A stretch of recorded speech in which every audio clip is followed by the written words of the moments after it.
MiniWargamer Dave here from MiniWarGaming.com. Welcome, Wargamers, to the Warhammer 40k Fallout Narrative Campaign. I did one of these last year.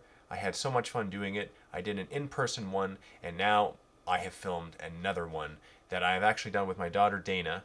She is 10 years old. She was able to play it, and she had a lot of fun doing it. And she told me it was her favorite kind of campaign to do, because of all the looting and the collecting and the gathering of items, which is very indicative of Fallout and is true to the Fallout universe. Now, for this episode that you're watching right now, it's on YouTube. The second episode will be in the MiniWarGaming Vault, so you'll need to click on the link in the video description below to watch that one and be a Vault member to watch that one. In fact, every other episode will be in the Vault, just so you know. And I encourage you to sign up for a Vault membership so that you can watch the entire campaign. I've included a link as well to the downloadable PDF. It's a free link to the rules for this custom campaign that I've crafted. There's a number of different things. There's a character sheet. There's item cards. There's items and weapons and stratagems that I've made. I'm using the Warhammer 40k rule set, but I've customized narrative components on top of it so that the skin of Fallout may be played in the 40k universe. And you'll see what I mean if you click on that link, and you'll see all of the different elements that I've included for this campaign. You'll also see how to play throughout the course of the campaign. It's pretty straightforward. It's not overly complex. The mechanics are the same as 40k, but there are custom rules on top of it. It's pretty straightforward if you already know how to play 40k.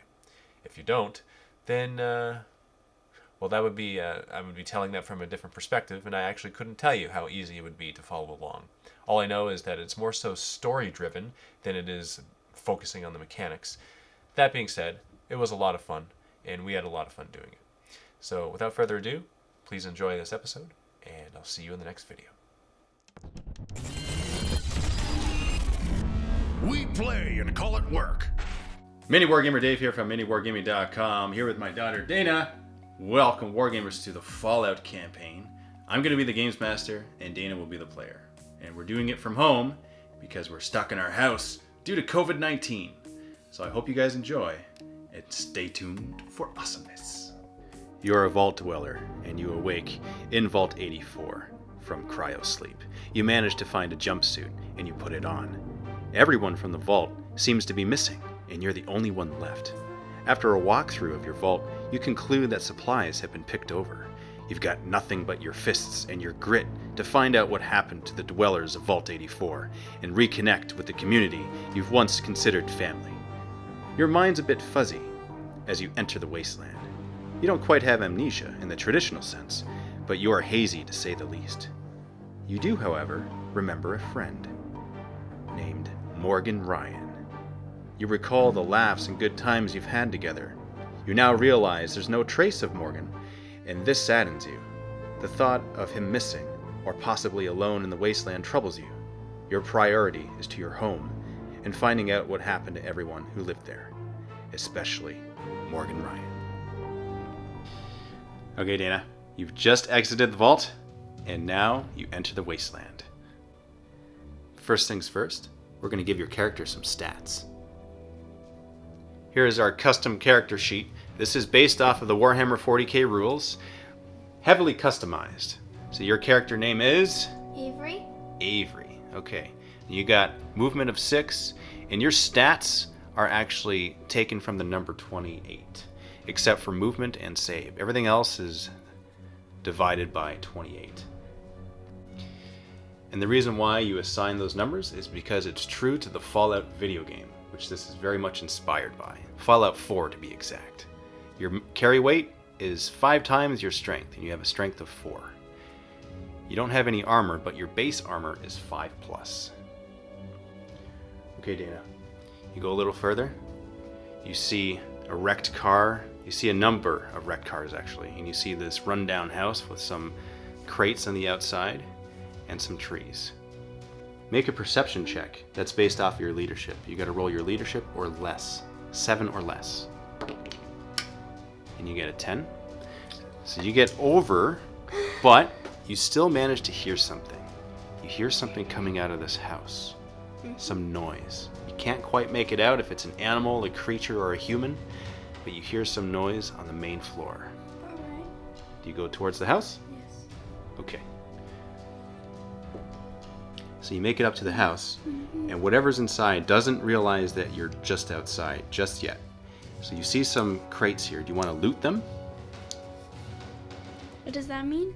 That means find if there's any, see if there's any items on the inside. Okay, yeah. Okay, so roll for that. Dumpster right there. Roll What one do I dice, What do I need to get? 4+. And you make it! Yay! And here we have our custom Fallout Warhammer 40k cards. You rolled a 4+, draw from this deck. You get a classic 10mm. You get a weapon. Strength 4, damage 1, pistol 1. Range of 12 inches. Adding that to your inventory and put weight 1. Once you reach 20, you'll be a max carry weight. Now you see some other crates there. You can loot that one too. And you get a 5 again. Draw from this deck. And you get some ammo. For this, Dana, roll 1 dice and times the number by 5. And that's how many bullets you find. So we'll roll 1 dice. Times 5. 20. 20. Find 20 10mm rounds. 20. So you're back over here. Roll for another perception. This time, -1 from your roll. Oh, okay. You get a critical. That's actually a good thing. You're supposed to roll under your perception, and you did. And not only did you, you rolled a double 1, which means you really, really hear what's on the inside. You hear a noise.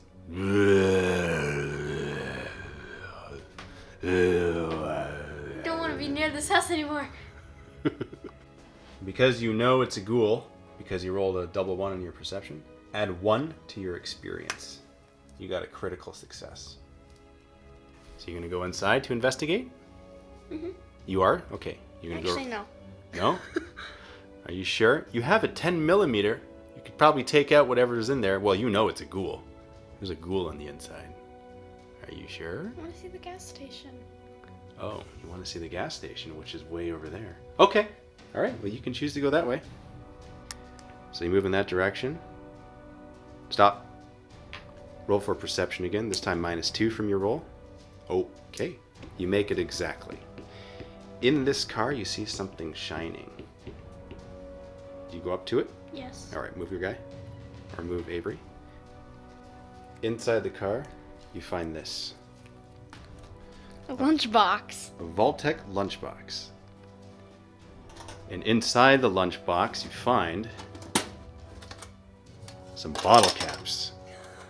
What the heck? What can I do with this? You know that those are worth currency, What does currency mean? money. Or at least you suspect so. That was in the car. Okay, continue moving. So you're going this way, moving more, continue more, stop. Roll for perception. This time you don't quite make it, but you do hear something in the distance. You hear some machinery, some noise, like the inside of a garage. Machines making noise. You can't tell if they're vehicles or robots or whatever, but it's something coming from the garage. Do you want to check out the car? Sure. Okay, so you go towards there, and you try to open up the trunk, but it's locked. So it's locked. You can try to lockpick it or try something else. What do you want to do? Can't I just shoot that lock thing and then it comes out? You want to try to shoot it? Sure. Okay. But if I miss, will I lose an ammo? You will lose an ammo If I miss. every time you fire, even whether you hit or miss. So you are point blank, and you have endless amount of time, so you won't miss. If you shoot it, you'll automatically hit it. The question is, will you open it? And that's what you'll need to roll for. On a 3+, you'll do something to it for 1 dice. Here, just roll 1. Oh! On a 6. Okay, so you shoot it, and the trunk closes, or it opens rather, and it hangs down, and out drops this. It's a Pip-Boy. What does that mean? It's a computer. It's a personal computer that goes on your wrist. Do you want to put it on? Yes. Okay. put it on your wrist, and you press it, you turn it on. With this Pip-Boy comes a stratagem. Now what this means is you can spend a command point to do whatever the stratagem says. And it says Vault-Tec Assisted Targeting System, or VATS. One command point auto hits a target. Can be used multiple times in a battle. Your command points are equal to your level. So right now you have one command point you can spend. As you turn on the Pip-Boy, you notice that it's making a frequency noise, like a radio, and there's a message that pops up. So here's the message that you read. Hey Avery, if you're listening to this message, then you've awoken from cryosleep, and I'm deep in the Wasteland. When the Brotherhood of Steel laid siege to our beloved vault, I did my utmost to protect you and make sure you awoke not too long after I did. If memory serves correctly, you should have awoken 10 days after I left this message. I've learned a lot in the past week. The Wasteland is... The rest of the message isn't there. It's encrypted. But that's what you know, and you're guessing it's from Morgan Ryan. And also on your Pip-Boy, you see a signal. And the signal is coming from behind the garage. Okay? It's beeping on your Pip-Boy. Boop, boop, boop. Where do you want to go? Okay. So you walk out. Okay, stop. You see 3 ghouls come around this rock. Come on, I avoided the house, so I have to find a ghoul. But now you give me 3 ghouls. Well, you do have a 10mm. Are you going to shoot them? Sure. Okay. With your 10mm, you can shoot them. Now we're going to do something slightly different. Your ballistic skill is going to be the amount of shots you're able to make with a ranged weapon. What you need to roll will depend on the range of what you're firing at. So if I get closer, I can aim better? That's correct. So right now, you are 12 inches away, which means you need a 3+. If you were within 6 inches of these guys, then you would need a 2+. If you're more than 12 away, you'll need a 4+. And more than 18, you'll need a 5+. Make sense? Oh, yeah. Roll 1 dice. I'll roll 1 dice. That's initiative, so you get to go first. So you can move, shoot, then charge. Or you can stay still and shoot. Or you can move up and charge. So you're going to move closer. Okay. Are you going to shoot? Yeah, try and shoot 1. Okay. To shoot 1 to see if this range is good or not. Now your ballistic skill is 3, which means that you can actually shoot 3 times. And so you can choose to shoot once at that ghoul and a couple times at these. That'll be on a 2+. These will be on 3+. What do you want to do? I shoot 1 and then a couple. Okay. Only roll 1. This is a 2+ to hit the first one. That hits. It's strength 4 on the 10mm. So roll a dice, and on a 3+, you wound the ghoul. Roll 1 dice. You wound it. Now the ghoul doesn't have much of a save, so on a 6+, I save. Oh! Kill the ghoul! So every time you kill an enemy, you gain an XP. So your 1 goes to 2. Your second shot on that ghoul, on a 3+, you hit it. So roll 1 dice. And you hit it. And then roll again. And on a 3+, you wound it. Oh, you hit it, but you don't wound. Now you have 1 more shot. Did you want to shoot that last one there? Okay, roll a dice, and on a 3+, you hit it. Doesn't count, it's on the floor. Okay, go ahead, roll. Alright, you hit it, and roll 1 more, and on 3+, you wound it. You wound it! I save on a 6-up. Nope. That ghoul dies too. And now your XP goes to 3. We're still wet. Now this ghoul is going to charge you. Now before it charges you, you can give it 1 shot of Overwatch. But it's harder to hit because it's darting towards you. So on a 6 you hit it, or you just don't have to shoot at all. No. You're not going to waste the bullet? No. Okay. Before we forget, your 20 bullets goes down to 17. Now this ghoul will charge you. I roll 2d6. He's very close. And now it's going to attack you. One attack. Oh, it misses. Dan, you're very lucky that it missed you, because it could have wounded you very easily. Because your toughness is 3, and you only have a 5-up save. So you're lucky. Now you have 3 attacks, and you can attack it back. So roll 3 dice. And on 4 pluses, you hit it, because your weapon skill is 4+. 1 hit, roll 1 dice. On a 3, you wound. Nope! And so this ghoul slices at you again. Hits you. Gonna wound you. It wounds you, Dana. Roll a dice. 5+, you save it. Oh, it wounds you. 4 wounds goes down to 3, but you can attack it back with 3 attacks. Roll 3 dice.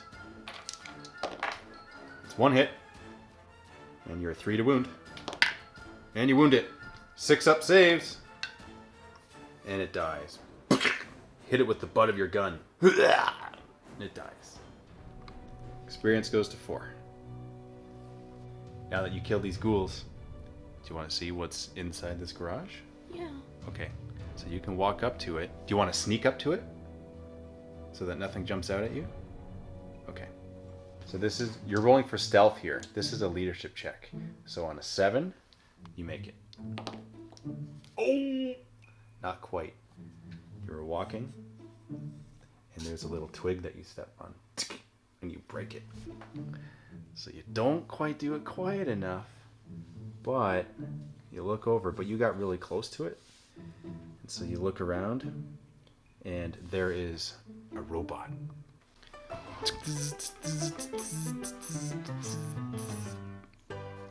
Hello. How are you? What is your name? Avery, Why have you come to the garage? I wanted to see what was inside. Roll 2 dice and make a social check. It's a leadership check. Oh. Okay, so you get the funny feeling that this robot is programmed to say that, but you can't quite tell sure. You're not sure if the robot's lying, but you have a funny feeling that it might be. Which means you have a gut feeling that there is stuff inside still. Is it programmed to say that because the person who programmed it knew it was going to be in the Wasteland and predicted there would be nothing in there? Well, that's a very good guess. You'll have to go inside the garage to find out. It is time for you to move along. All right, Dana, what are you going to do? I'm gonna ask the robot if I can check inside. To use the washroom? Okay, make a social check.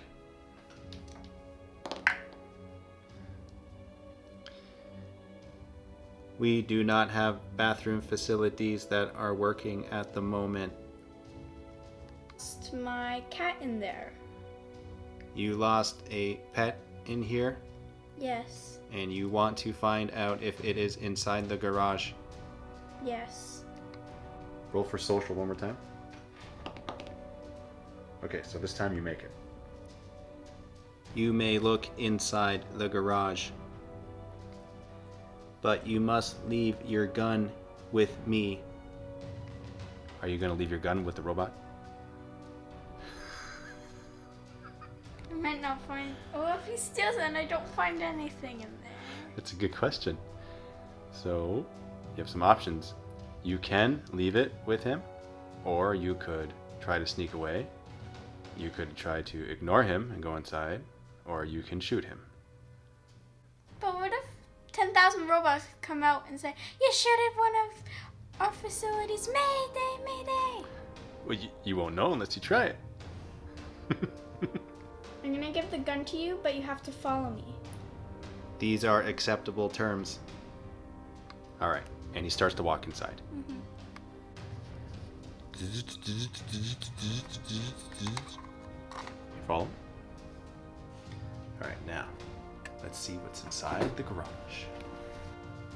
Inside the garage, you see a workbench.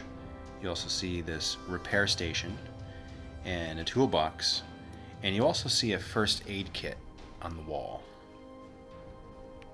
Do you want to loot and see if there's some items here you can get? I'm not gonna give it away. I'm gonna say I'm looking in everything for my cat. Okay, so you're just going to pretend to look for your cat? Alright, very smart. Dana, roll for perception. Just a regular What roll. does that mean? 2 dice, 7 or less. Okay. So in the distance you hear...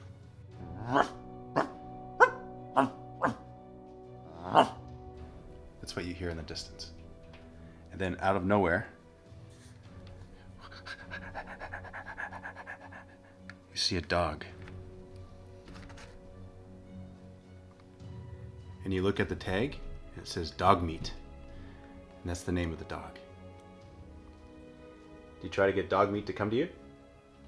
And I'm gonna say to the robot, I had a dog named Dog Meat too, and I also lost it, but I thought it was dead.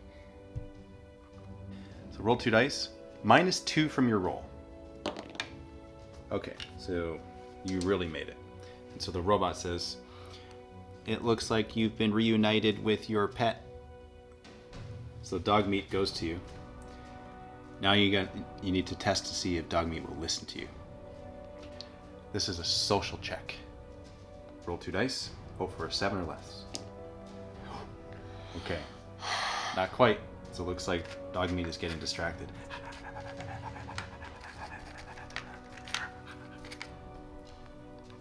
Call him.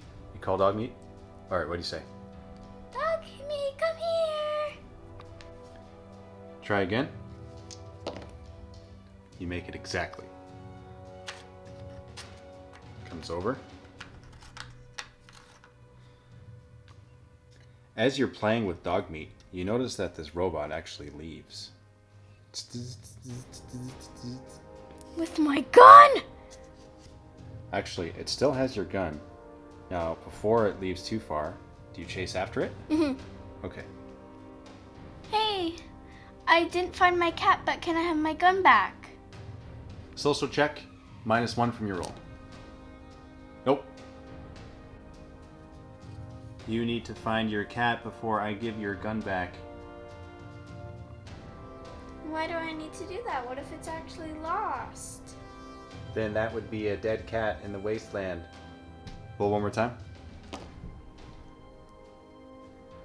But then again, I suppose a handgun would be useless to me. Robot gives the gun back and walks away. Thank you. You're welcome. Do you want to check the workshop for items?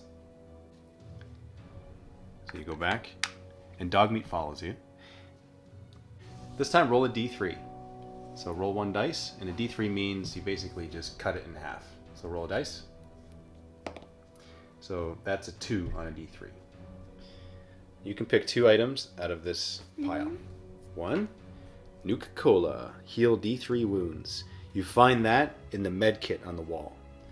The second item, Spiked Bat, -1 AP, and it has bleed damage. After making a successful wound roll, then roll a die at the end of each combat. On the roll of a 6, they suffer an additional wound. Spiked Bat and Nuka-Cola added to inventory.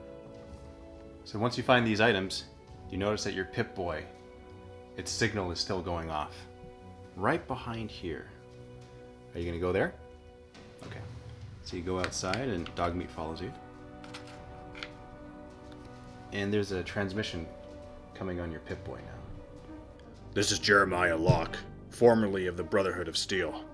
I'm located at the foot of a statue on the west side of the military base. If you're hearing this message, then you're within range, and you know which base I'm talking about. I'm under attack. I'm requesting immediate support. I don't know how much longer I can fend off these super mutants. I have something valuable I can give to whomever assists. Consider it a gift from the Brotherhood. And that concludes mission number 1. Roll a dice for a successful mission, a d6. Oh! Okay, that is 1 experience, giving you 5 experience. Now by reaching 5, you actually upgrade to level 2.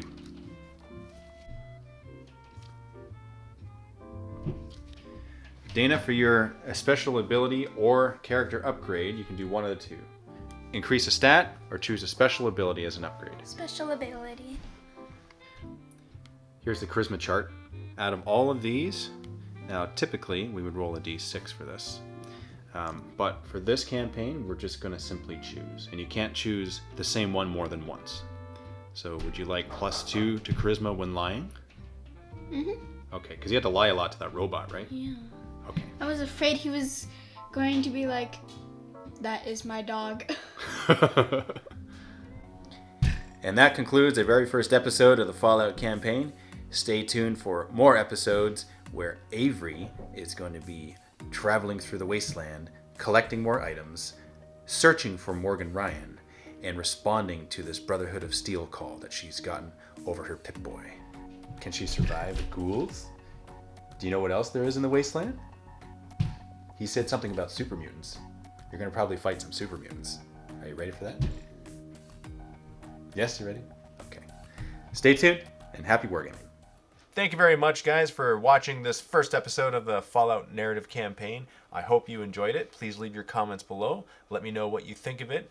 2 reminders. 1, episode number 2 is in the MiniWarGaming Vault. Click on the link in the video description by watching that. You'll need to be a Vault member in order to watch it. Sign up for a 7-day free trial in order to watch that video. And reminder number 2 is that the link to the downloadable PDF, it's a free guide that I have included, which is all the custom rules that I made. This is a completely unofficial Games Workshop, unofficial Bethesda. It's just simply me having some fun with the rules and putting it out there. And this is represents an alternative way that you can play with your Citadel miniatures using a Fallout theme. That's all it is. It's completely fan-made, so that'll be provided in the video description as well. So enjoy, and I'll see you in the next episode.